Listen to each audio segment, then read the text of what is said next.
Hello and welcome to IACET Accreditation Assistance webinar. My name is Randy Bowman, and I am IACET's Interim President and CEO. I'm pleased to be your host for today. An earlier version of this webinar has been recorded and is available on our website for your review, or if you just want to go back and hear about a topic again. Please note that this webinar is also being recorded.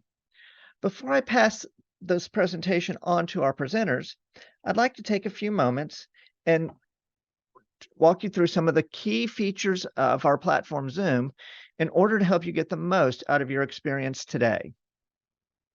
The Zoom webinar control bar is located at the bottom of your screen, and you can use the different buttons to control your Zoom webinar experience. On the far left, you will find a button to control your audio settings. If you need to adjust how you are listening to the webinar, click the caret pointing up to expand the menu and change your listening options from listening through your computer to listening through your phone. The second button on the left will open the chat box. Here, you can interact with other attendees, which a lot of you are already doing, staff, and even the presenters. If you want to communicate with just the panelists, the presenter, or staff, just change the recipient to all panelists. Chatting with all panelists and attendees will display your name. So feel free, if you haven't already, to open up the chat and say hi to all of us. The third button allows you to raise your hand. During the Q&A, you can raise your hand and we can unmute you so you can ask your question verbally. We might also use hand raising for a quick straw poll. So if this is your first time to attend an accreditation assistance webinar, go ahead and raise your hand for us. Hey, and we see some hands coming up. It's so great to have you here with us today. During the webinar, feel free to use the Q&A module to ask your questions. At the end of the presentation, we will moderate the questions and ask the questions verbally to the presenters. To send your questions, just type your question in the box and click the Submit button.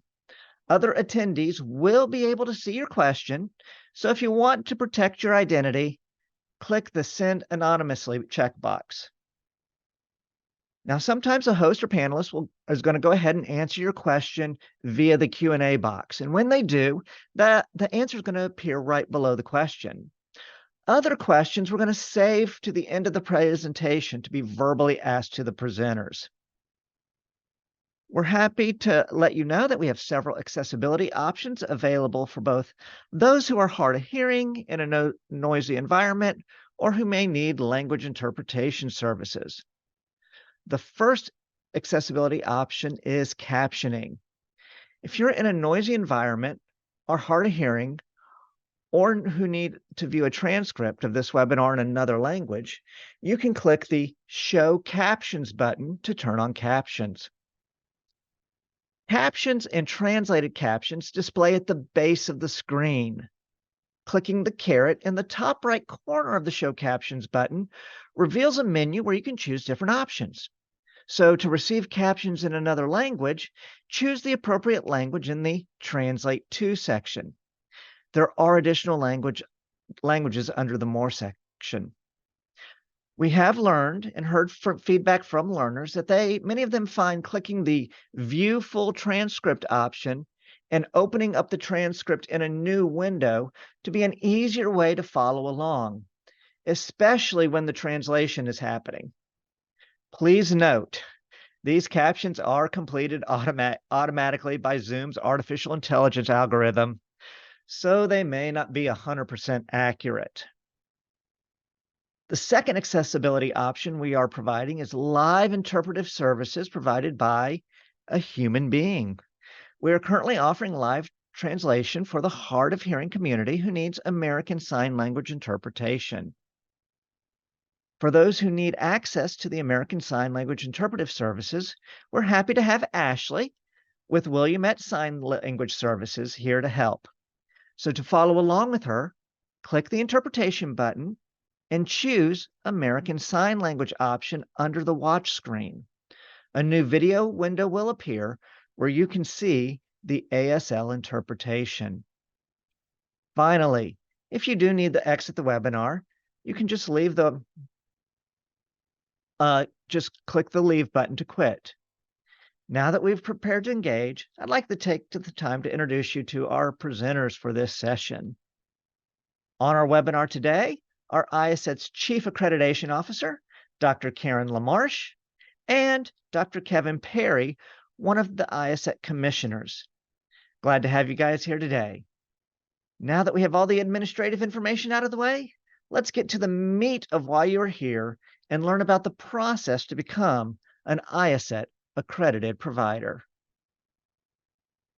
Thank you, Randy. As part of IACET's mission to accredit providers around the world that deliver quality learning and inspire continuous improvement, we bring you this webinar each month as an opportunity for you to gain an understanding of the application process, as well as to allow you the opportunity to ask a commissioner some of your questions. This webinar supports the IACET mission in providing you with the information you need to make a good decision about accreditation with IACET. With IACET Continuing Education and Training Accreditation, you can tell the world your company is committed to best practices in adult learning and professional training, and that it has successfully mastered IACET's rigorous accreditation process. Besides this webinar, IACET offers workshops, professional development webinars, downloadable resources, industry research, and more to organizations who are pursuing training accreditation, continuing education and training benchmarking, and process improvement. By the end of this webinar today, you'll be able to do the following. Identify steps of the AP application process, as we will walk through all of the steps involved in accreditation.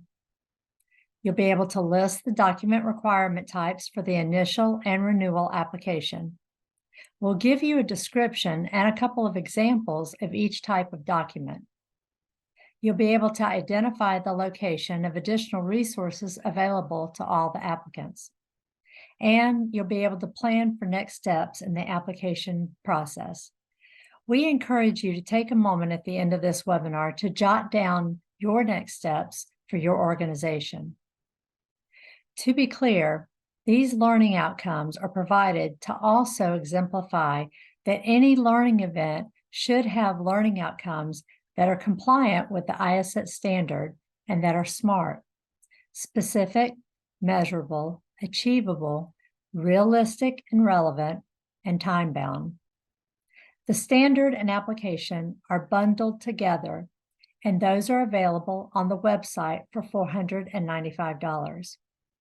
The application review fee and annual maintenance fee are due upon submission of your application in the online portal. The initial application review fee is $4,290. The review fee for reaccreditation is reduced to $3,275. The annual maintenance fee is $1,095. If you would like your application expedited, you can elect to pay an additional $1,650. The application review fee includes the staff preview, the initial and second document review of the materials you'll provide by two IACET commissioners, and the accreditation interview, which will be a meeting with one of your assigned commissioners via Zoom.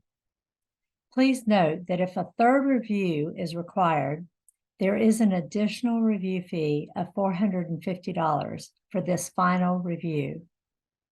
Upon submission, the application is previewed by staff for completeness of the prerequisite section of the application. This will not be counted as one of the commissioner evaluations. Once the application passes the staff preview, two commissioners are assigned. Each commissioner evaluates the application independently.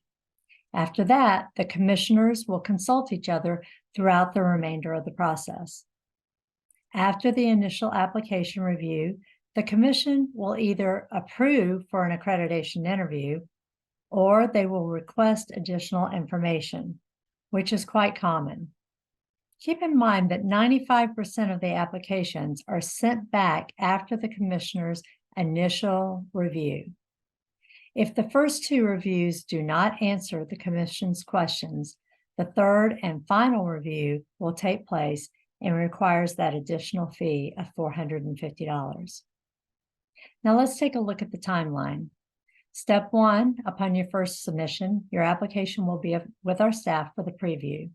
This preview will be completed within 2 to 3 business days.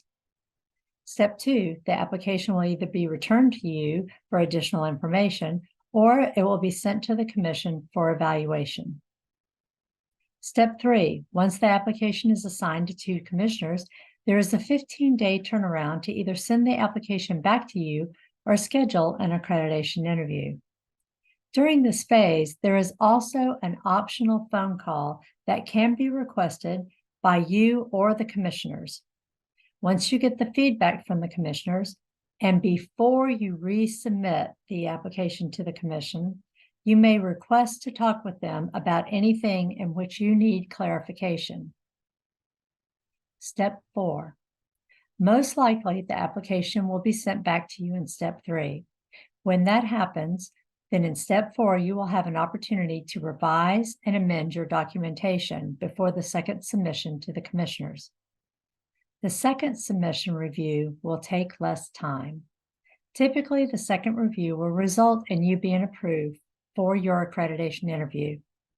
This slide shows the 2 review cycles. Step 5. During this step, the accreditation interview is scheduled, conducted, and turned into a report based on the results of the accreditation interview. Once you have been approved for the accreditation interview, the commissioner who will be conducting it will reach out to you to schedule the interview. He or she will work with you regarding the timing. Accreditation interviews typically take 3 to 4 hours to conduct for an initial application and about 2 hours for the reaccreditation application. During the accreditation interview, the commissioner will verify that all the information in your organization's application is accurate. The commissioner may ask questions about specific items in the application and may ask an organization to confirm responses with evidence. Everything that is required by the accreditation interview will be given to you prior to the accreditation interview. There are no surprises. Here's an overview of all that we have just covered. I want to mention that the timelines can be flexible. If you find that you need more time to reply, please post a message in the online portal, the accreditation management system, or contact our offices. We would much rather you submit an application of quality than to rush through just to meet a deadline. You are allowed 1 extension per review cycle. What to expect during the accreditation interview? When the administrative commissioner notifies you that your organization has been approved, the interviewing commissioner will contact you to set a specific date and time. The interview is designed to be as non-intrusive as possible and should not involve more than a very few people within your organization. Because we are conducting virtual accreditation interviews, you will be emailed a link to a Zoom meeting for the agreed upon date and time. You will also be provided a SharePoint folder, a link to a SharePoint folder that will provide you a place to upload the materials for the accreditation interview. The commissioner will not act as a consultant for your company. However, he or she may make recommendations for improvements during the accreditation interview, and these will be included in your comments and in your final report. The commissioner may offer general impressions and comments about factual matters, but cannot offer interpretations and opinions about the final decision of the commission. The commissioner must complete a report of his or her findings and forward it to the administrative commissioner, who completes the final report. The report is then sent to you regarding the decision of the commission. If you have any questions about what to expect during the accreditation interview that are not answered here today, please call our offices at 703-763-0705, and my extension is 102, and I'll be happy to answer any questions. There are 9 categories in the 2018 standard, and each category has at least one element associated with it. Each element, you'll find guidance given in the application to help you understand what you must submit. It's advisable to read through the entire application and the embedded guidance to have a clear picture of how it's organized before you begin to upload your documents. IACET does not prescribe how you should operate your learning organization. However, we ask that you consider and address these categories to ensure that you are offering high-quality learning events. The categories look at how learning events are designed, developed, delivered, assessed, and evaluated. They provide organizations with the framework to adhere to quality, continuing education, and training practices. Accreditation involves submitting policies, processes, and evidence showing that your organization is in compliance with the entire standard. Becoming IACET accredited means you have verified that you have an appropriate responsibility and control system, that your organization takes an analytical approach to identifying and analyzing learning needs, that you know how to design, plan, and execute a quality learning event, that your organization has established appropriate assessment criteria based on the learning outcomes, and that you monitor and improve the learning process in order to achieve its objectives. Also, the ANSI IACET standard emphasizes the importance of continually reviewing and improving education and training to ensure the development of quality programs that meet consumer needs. Here's one of the key takeaways from today's webinar. Commissioners need to see what the actual audience sees. For example, if the documentation is for personnel and/or contractors, it should be written with them in mind. If the documentation is public-facing, it should be written in such a way to provide direction to your learners. And now I'd like to introduce you to our second presenter, Dr. Kevin Perry. He is one of our veteran commissioners. And Kevin, I really appreciate you being here with us today. Thank you. Thank you, Karen. Well, hello, everybody. And again, welcome. Thanks for tuning in and spending some time with us today to learn about IACET accreditation. I'm going to spend a good part of my time with you describing the 3 types of documents you'll need to submit in your application: policies, processes, and evidence. So let's start with policies. Let me start by referencing a blog article that was published in IACET's CET Connection publication. Policies provide important communications to internal and external stakeholders, such as instructors, administrators, and learners, on the expectations of participating with the organization in a learning experience. So as you see on the slide, policies guide, influence, and determine decisions or actions, and they define scope, roles, and responsibilities within your learning program. So another way to state it is policies are documents that provide an organization with the primary principles and tenets for how it conducts its business, how employees should conduct themselves, and what your customers can expect. Let's take a look at the critical elements in a policy and what commissioners like me look for as we review those policies. Now, to keep things simple and consistent, we recommend you compile your policies and processes into a combined policy and procedures manual that you make accessible to your staff and any other stakeholders. In doing this, it's a good idea to adopt a template, particularly when writing things like policies and processes, because uniformity makes it easier not only for us as commissioners to review those documents, but more importantly, makes it easier for the users of the policy, whether it be you or others on your staff. Also, be sure you write your policies with the users in mind. Don't create a narrative for the IACET commissioners. When you write, think about the user of the policy. Now, in cases where policies affect your learners, those policies should explain how learners become aware of them. For example, the standard requires a policy on non-discrimination. Perhaps you have a policies page on your website and learners are directed to it in either promotional materials or via a registration confirmation email. This should be specified in your policy, and then commissioners will want to see documentation verifying that you are in fact notifying learners of these policies the way in which your policy states they are. All right, what do we look for in a well-written policy?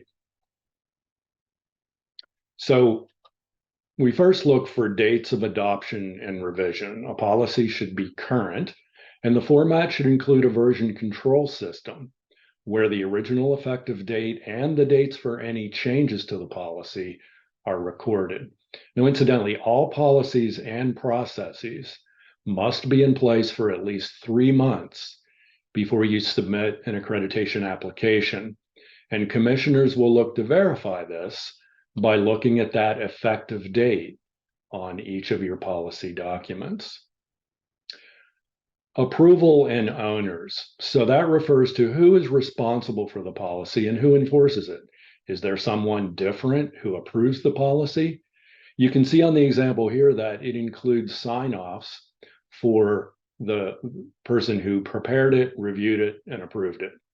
The commissioner evaluating your application will want to see that your organization has identified the person or role responsible for the policy and who enforces it. And incidentally, a good policy will also designate the policy owner if that individual is different from the approver. The other thing we look for is the description or purpose. So this is really what is the business need for the policy. The description or purpose is the narrative that describes the policy and the need for it. So think about the why. The description is not the actual policy, but instead it introduces the policy and explains why it exists in the first place. The description can show the relationship between the policy and the broader organizational mission. You can see in the example here, there's a paragraph devoted to the purpose, preceded by the policy itself.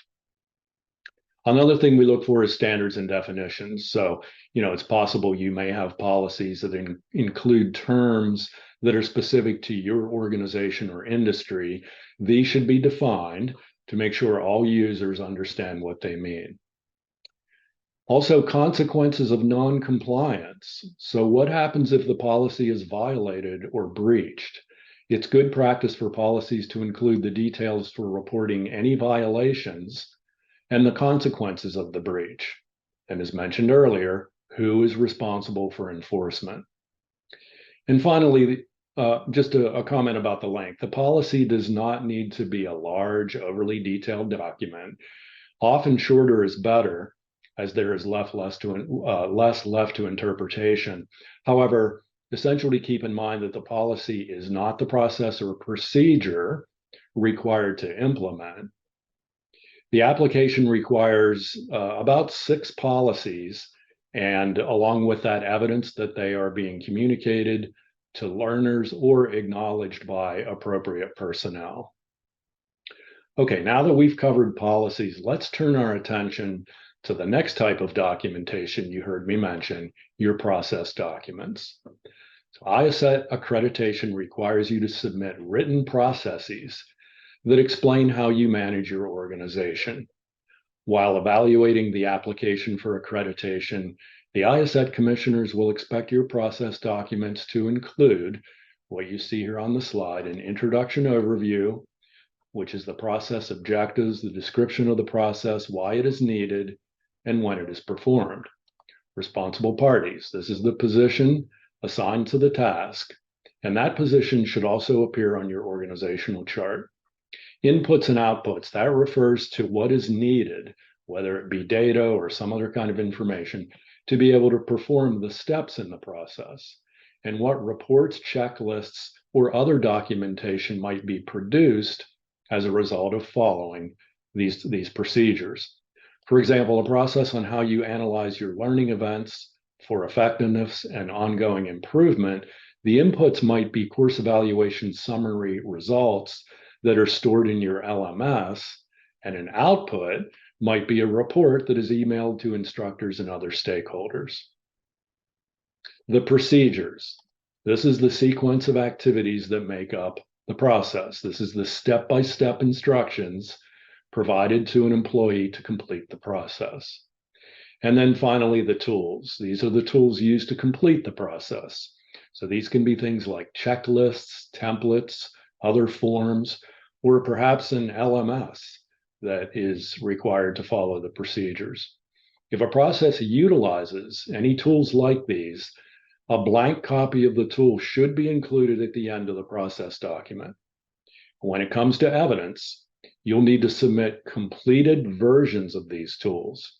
So for example, if completing a checklist is a tool you use to ensure that the learning environment meets your requirements, then an actual completed checklist is what you would submit, not the blank template.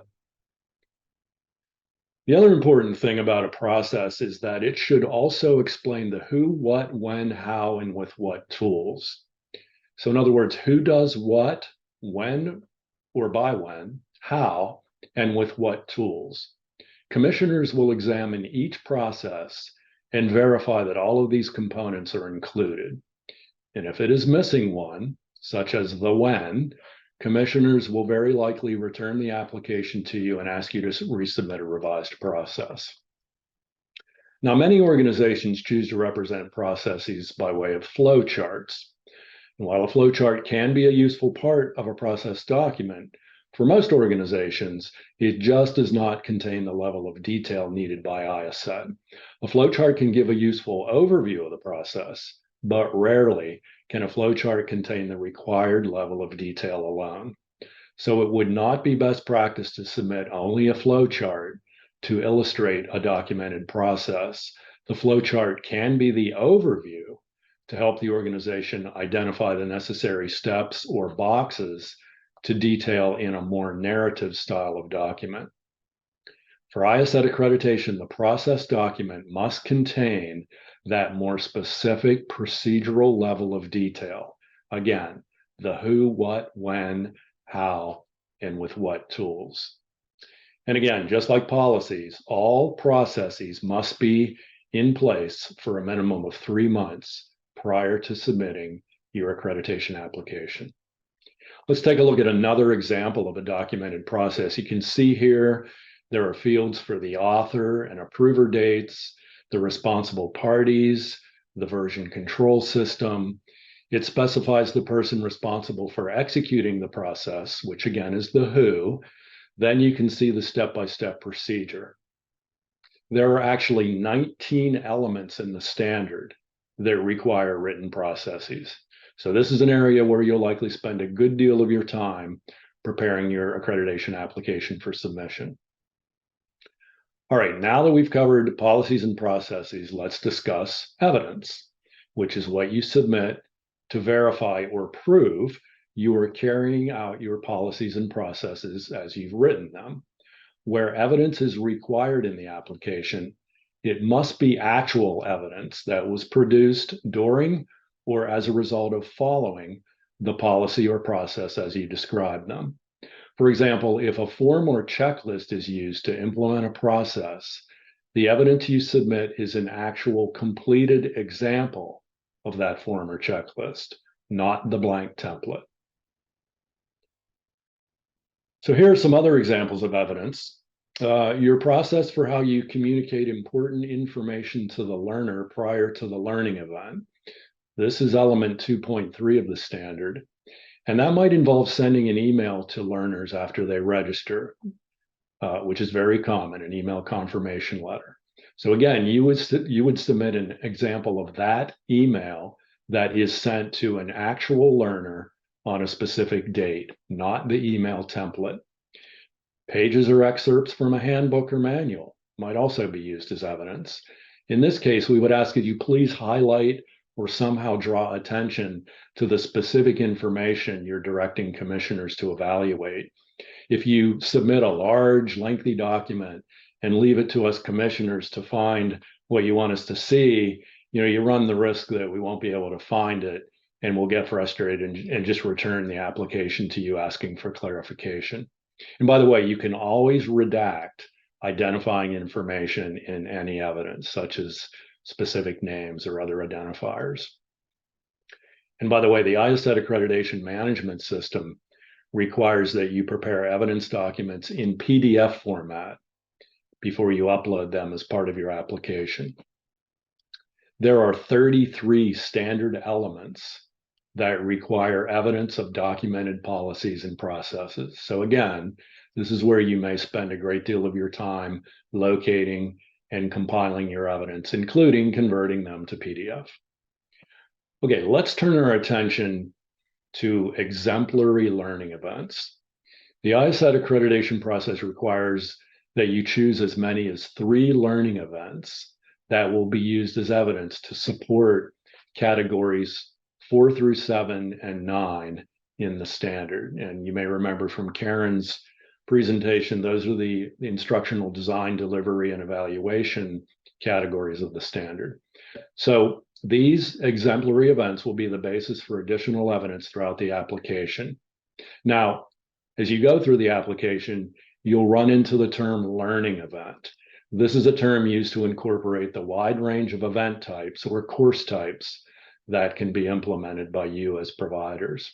An exemplary learning event should be chosen from each methodology used, that is delivery methodology. So to save time, choose events for which you already have developed documentation.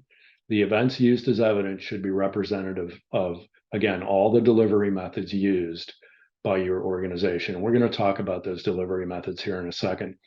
So again, the application should include up to 3 exemplary learning events if all 3 delivery methods are used by your organization, and you'll be expected to choose 1 exemplary course for each of these delivery methods, and these examples should remain consistent throughout the application. So what do we mean by delivery methods? IACET has classified them into these 3 categories. Synchronous, which, as you probably know, means where learners and instructors are engaged at the same time. So obviously classroom learning comes to mind, but synchronous can also be virtual delivery using a platform like Zoom, such as we're using here today. Asynchronous, of course, is where learners are engaged on their own time. So on-demand online or e-learning are common descriptors for asynchronous. And then hybrid blended is a combination of the previous 2. So for example, you might have a classroom course that requires some pre-work that learners access on their own time, maybe through your LMS, prior to coming together in the classroom. Or you may offer courses in which some of your learners are on site and some of them are connected virtually. The application requires examples of the learning events from your organization. And again, there should be 1 example from each method of delivery that you use to deliver your learning events. And again, please use the same 2 or 3 courses throughout the application. All right, let's turn our attention to design documents. You will need to present an instructional design document form of some type for your learning events. During the accreditation interview, your IACET commissioner will request documentation and evidence for 3 learning events for which the procedures for compliance are being followed. Now, if you have not been using a design document, IACET does provide a design document template, the one you see here on the screen, which can be found under the Resources tab on the IACET website once you purchase the standard and application bundle. But you don't have to use this exact form. If you go out and do a web search on instructional design documents, you'll find a multitude of examples. So pick one that works best for you and your organization. Whichever design document format you choose, it should include information such as what you see here in the example. So that includes a module by module or section by section breakdown of the course with allotted times for each section, a topical listing or description of the content covered in each module, the learning outcomes for each module, being sure to use those specific measurable verbs like the ones you see here. Should include a summary of the needs analysis and the outcome of that analysis, which you can see in the paragraph at the top of this design document example. And then a description of the instructional methods and materials used in each module. Finally, we look for the method of learning assessment used in each module, ideally including the minimum performance criteria, which is often something like a pass score of, say, 70 or 80%, like you see here in the example. Also in the example, you can see how these different components of a design document relate back to the standard. Now, once you have successfully become IACET accredited, yay, you will want to maintain your accreditation. So each year, you will conduct an organizational audit or internal review to ensure you remain compliant with the current standard, and you'll include those results in an annual report that IACET requires you submit. In addition, the annual report involves reporting statistics to IACET, such as the number of learners you've served, number of CEUs you've awarded, and any continuous improvement and innovative steps you're taking. This will take place for years 2, 3, and 4. When you submit your report on your accreditation anniversary date, you'll also include payment of your annual maintenance fee, which is that $1,095 fee that Karen referred to earlier. Accredited providers are expected along the way to keep their processes, policies, and other documentation current, particularly as updates to the standard occur, which happens every 5 years. So just as the standard is updated every 5 years, your IACET accreditation is also on a 5-year cycle. So prior to the end of your 5th year as an accredited provider, you will be required to go through a reaccreditation process, and then you'll do that again every 5 years. To become reaccredited, you will follow the same steps, but there are some discounts in pricing for reaccreditation.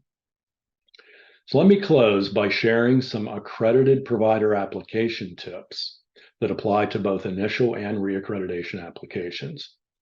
Please be sure that all of your policy, process, and evidence documents and other narratives are written in clear, concise, simple language. Again, write them so that what needs to be done can easily be followed by all commissioners.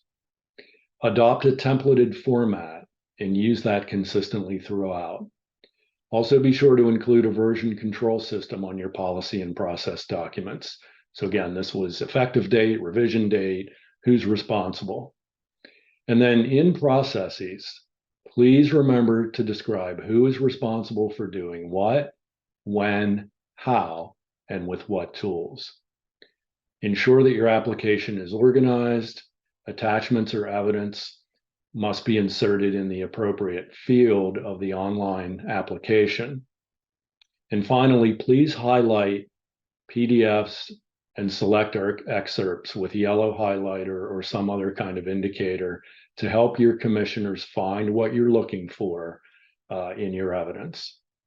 And with that, I'm pleased to pass the presentation back to Karen.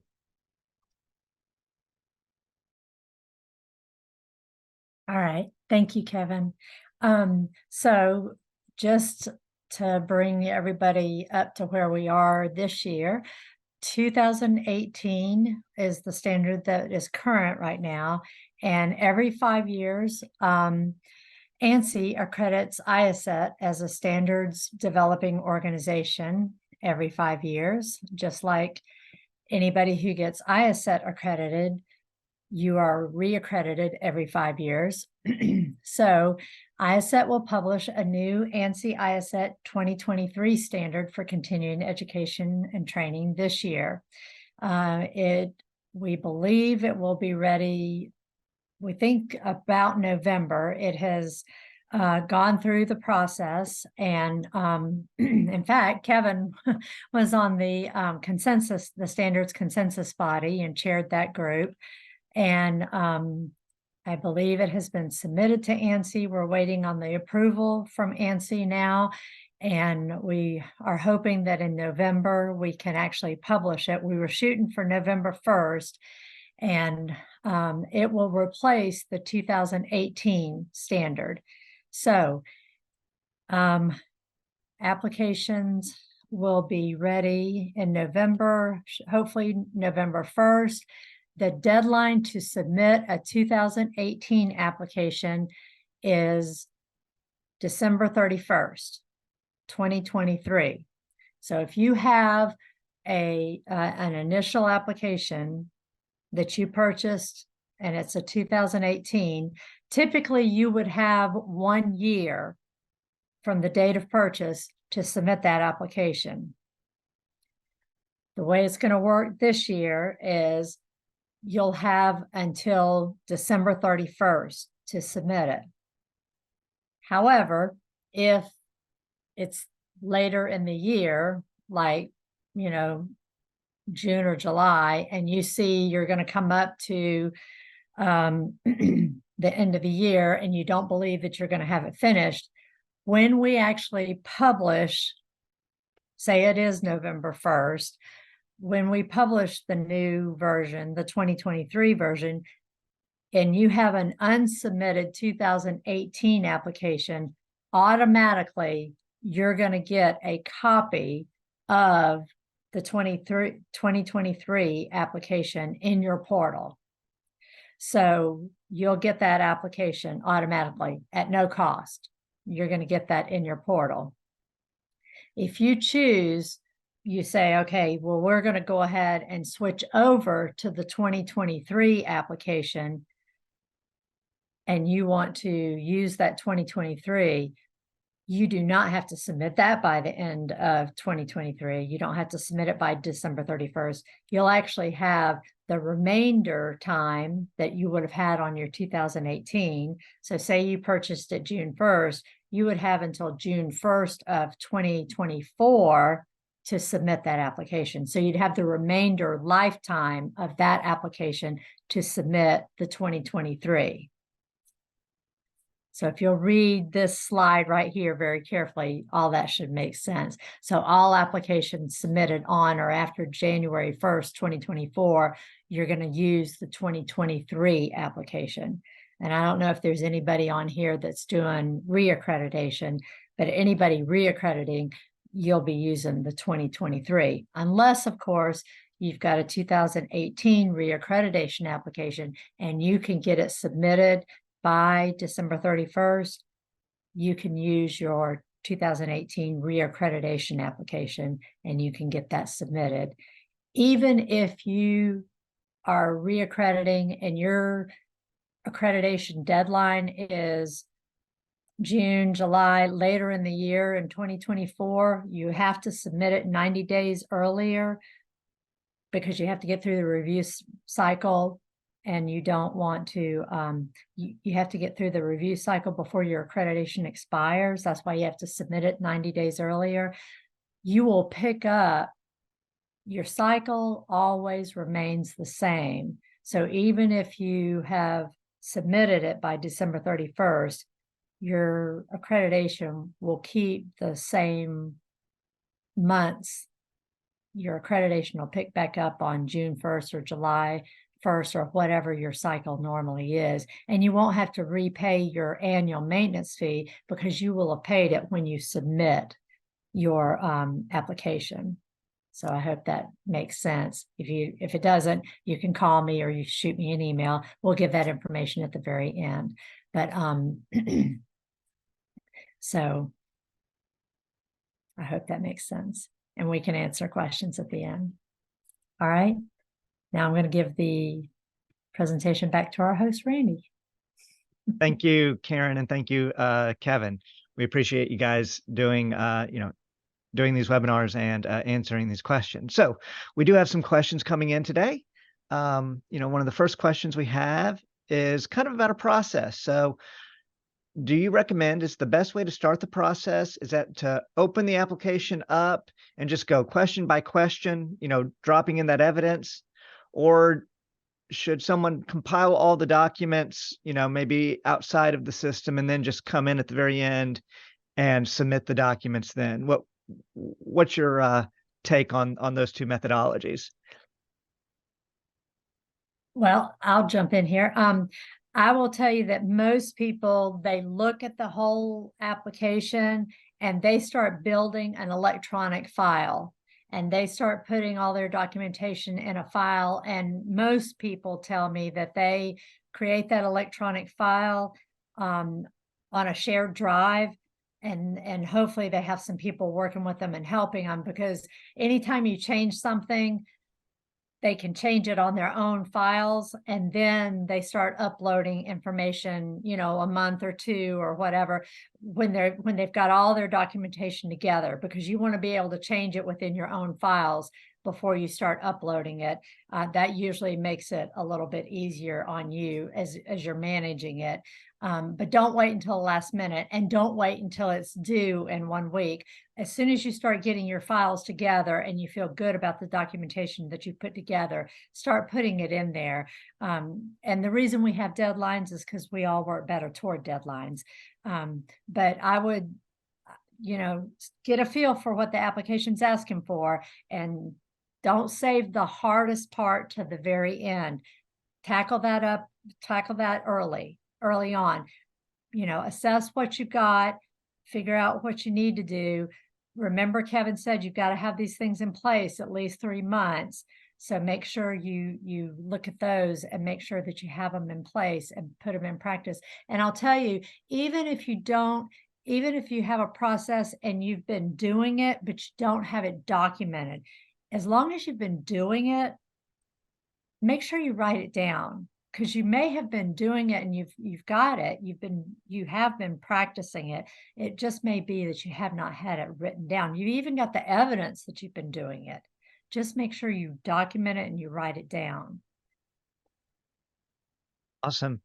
So I will say we have a whole lot of questions today, and we're going to try to get through as many of these as possible. If we don't get to your question, never fear. We will download all of the questions at the end, and we will reach back out to you with an answer. But we are going to try to do as many as we can today. So we have someone here who's purchased the application, but they're not going to be ready to submit for 3 to 6 months.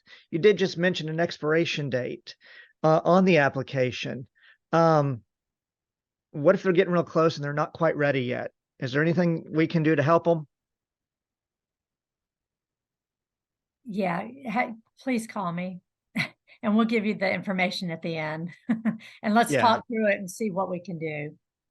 Because we are pulling for you. We want you to be successful with the process, but let's see where you are and what we can do to get you there. Okay. So always, be communicative with us. We do have ways to extend the deadlines and whatnot. Like Karen said earlier in the webinar, we want a quality response from you. So we would rather give you the time you need, but you do just need to reach out to us before it expires. Yeah. So, okay, I haven't bought my application yet, and I see the 2023 is coming out in November or later this year. Should I wait, or should I go ahead and purchase the application in standard now?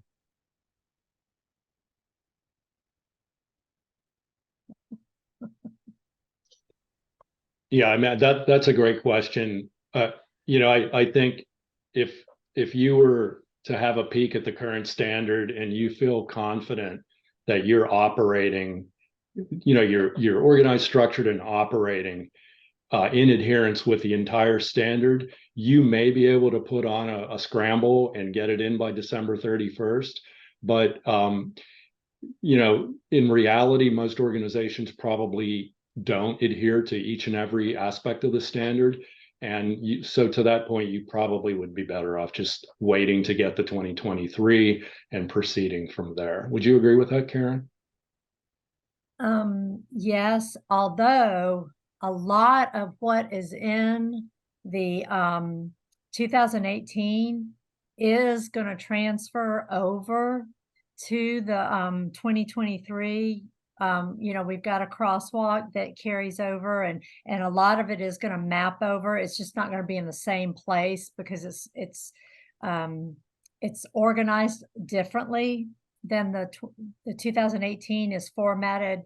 The 2023 is formatted very differently from the 2018, but a lot of things are being asked for in the 2023. Not everything, but a lot of it is, and is going to carry over. Somebody who's starting out with the application, we've got that accreditation readiness calculator. I would say go to the website, look under accreditation and get that readiness calculator. And if you can answer a lot of those questions, you're probably in good shape and probably could look at the 2018 accreditation.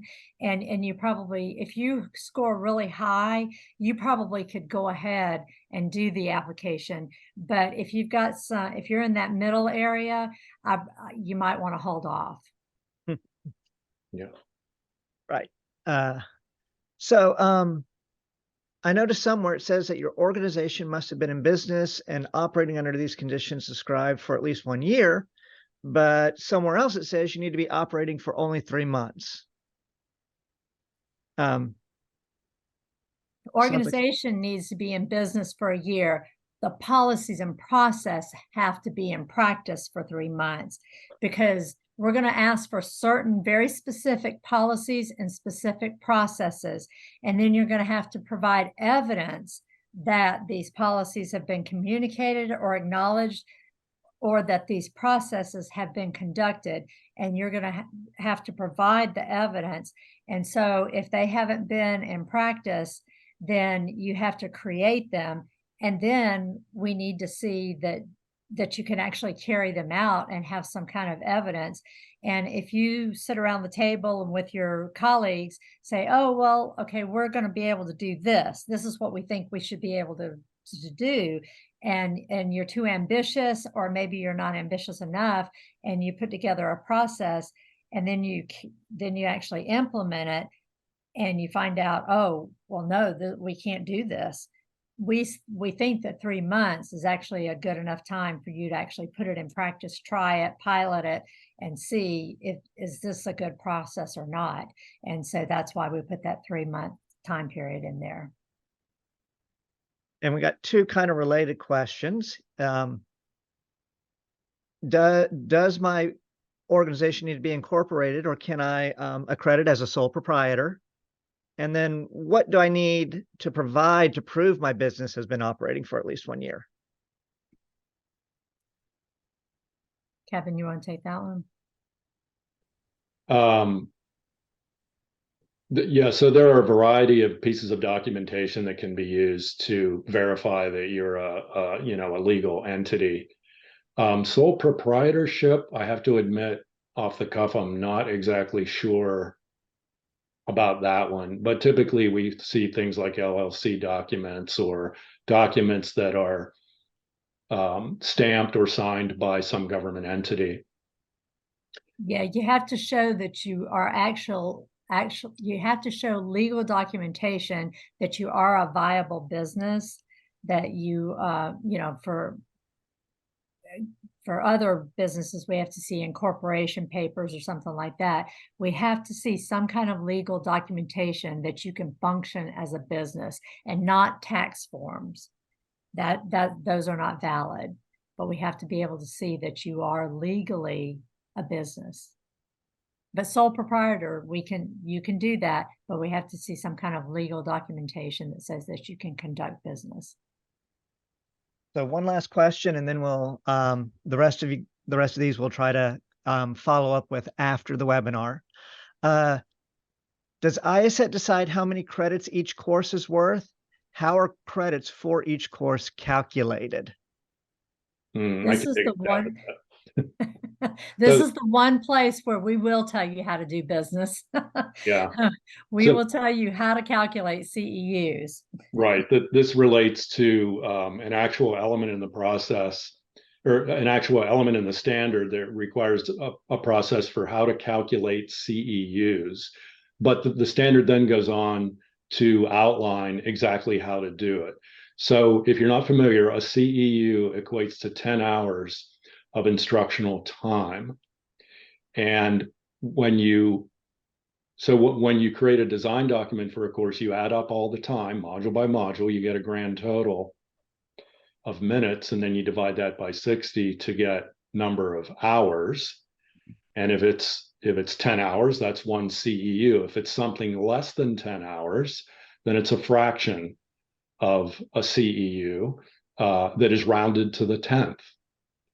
So if you have a 2-hour learning experience, that would be 0.2 CEUs. And again, the standard has sufficient detail in there to orient you and reinforce to you how that's done. And there is a document in the resources that specifically shows you how to calculate CEUs. Right. So, Yeah. well, we really appreciate all the interactivity from you guys today. This was a lot of questions, and we're sorry we just don't have time to get to them all. But we will try to follow up with each and every one of you where we can and ensure that you get your question answered. If you don't hear from us, by all means, reach back out to us. So what are the next steps? This webinar, it's just designed to give a general overview of the application process. The next things we encourage you to do, if you haven't already done so, is one, purchase the IACET Standard and Application Bundle. Once you do that, you will get access to additional resources. So then review those online templates and see how they're going to help you. We always recommend that you attend an accreditation workshop to get a more in-depth look at the application and the pieces your organization is going to need to submit during the process. It is an invaluable resource, and we do find that the workshop attendees do have better applications and a much smoother time going through the submission and review process. It is highly recommended that you utilize all the resources when working on the application. Like we said, once it's been purchased, you'll see additional online resources that will become available through to the website. You will find several templates and guidance documents that are going to help you in the writing processes, course design documents, learning outcomes, and much, much more. To wrap up, I just want to tell you about a few of IACET's upcoming events. I just mentioned the workshops. If you are reaccrediting, we have a reaccreditation workshop on October 10th, 2023. And if you are just getting interested in the accreditation, then the introduction to IACET accreditation on October 17th is a perfect for you. Or if you have new employees that may not be familiar with IACET accreditation, these workshops are, they're intensive, they're engaging, and they'll guide you through the foundational concepts of IACET standard and how to apply them into your training organization.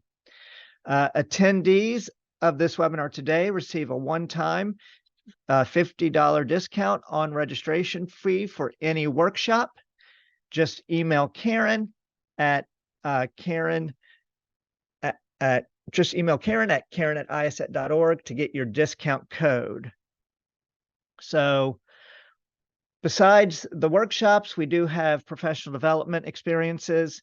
Next month, we do have one on why standards are important, how they're developed, and why we need them in CET.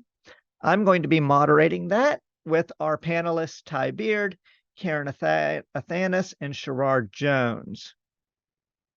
If you're interested in the state of micro-credentials and open digital badging, we do have a revamped Open Digital Badging Workshop. This uses a flipped classroom approach with a capstone project. This course will walk you through how to set up a training program that results in the awarding of a digital badge. This will not only give you your learner CEUs, but also digital badges. We like to say your 21st century training deserves a 21st century credential. And finally, here is our contact information in case you need to reach out to us. This concludes our webinar today. I'd like to thank Kevin and Karen for being with us, and to all of you for attending today's webinar. Thank you for your involvement. We hope you found the information useful and are excited to begin digging into the application. If you have any questions, don't hesitate to contact the IACET office. We want you to succeed. Thank you and have a great day.